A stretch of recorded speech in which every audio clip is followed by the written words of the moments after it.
নমস্কার বন্ধুরা, আমি আপনাদের সাথে আজকে চিতল মাছের কালিয়া রেসিপি শেয়ার করতে চলেছি, যেটি খেতে খুবই অসাধারণ লাগে।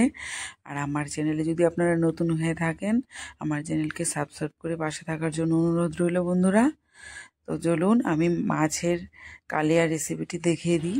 এখানে আমি 4 পিস চিতল মাছ নিয়েছি, সেটিকে আমি লবণ আর হলুদ দিয়ে মাখিয়ে নেব। আর চিতল মাছটা একটু খুব সাবধানে মাখবেন, কারণ এটাতে অনেক কাঁটা থাকে। মেখে কিছুক্ষণ রেখে দেব। দেখুন সুন্দর করে আমি লবণ হলুদ মাছের গায়ে লাগিয়ে নিয়েছি।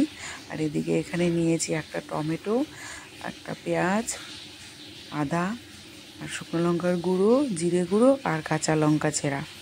তো আমি আদা পেঁয়াজ এগুলোকে বেটে নেব, আর টমেটোটাকে পিউরি করে নেব। আমি শিলনোড়ায় বাটবো, আপনারা এটা মিক্সচারেও করে নিতে পারেন। আর এদিকে কড়াই বসিয়ে দিয়েছি, কড়াইয়ে পরিমাণ মতো তেল দিয়ে দিলাম।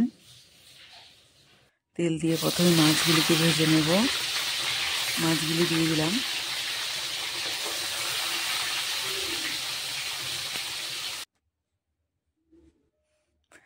দেখুন মাছগুলিকে উল্টে পাল্টে খুব সুন্দর করে ভেজে নেব। উল্টে দিয়েছি, ভেজে নামিয়ে নিয়েছি। তো ওই তেলেই আমি গোটা জিরে ফোড়ন দিয়ে দিলাম। জিরের একটু ফুটে উঠলে দেখুন বাকি সব মশলাগুলো আমি বেটে নিয়েছিলাম আর গুঁড়ো মশলা একসঙ্গে দিয়ে দিলাম। দিয়ে প্লেটটা ধুয়ে একটু জল দিয়ে দিব। দেওয়ার সঙ্গে সঙ্গেই যাতে না লেগে যায় সেজন্য আমি একটু নেড়ে চেড়ে দিলাম। দেখুন যখন ধোয়াটা একটু কমে গেছে, এখন এর মধ্যে আমি যে প্লেটটা ধুয়ে একটু জল দিয়ে দিলাম। দিয়ে মশলাটাকে কষাবো। আর এই রান্নাটাতে মশলাটাকে খুব সুন্দর করে কষাতে হয়। যত আপনি মশলা কষাবেন আপনার রান্নার টেস্টটা তত বেশি ভালো হবে। এখানে আমি পরিমাণ মতো লবণ আর হলুদ অ্যাড করলাম। এই মশলাটাকে খুব সুন্দর করে কষাবো। আমরা প্রায় অনেকে ঘরে চিতল মাছ খেয়ে থাকি, তো এটা একদম শর্টকাটও হয় আর খেতেও দুর্দান্ত লাগে। আপনারা অবশ্যই এভাবে ট্রাই করে দেখবেন। আর আমি রান্নার ভিডিওগুলো শর্টই করি, বেশি লং ভিডিও করি না। আপনারা কেউ স্কিপ করে দেখবেন না, সম্পূর্ণ ভিডিওটি দেখার অনুরোধ রইল। দেখুন মশলা থেকে তেল ছাড়তে শুরু করেছে। দেখুন সুন্দর কষানো হয়েছে। তো আমি আর একটু কষিয়ে নেব।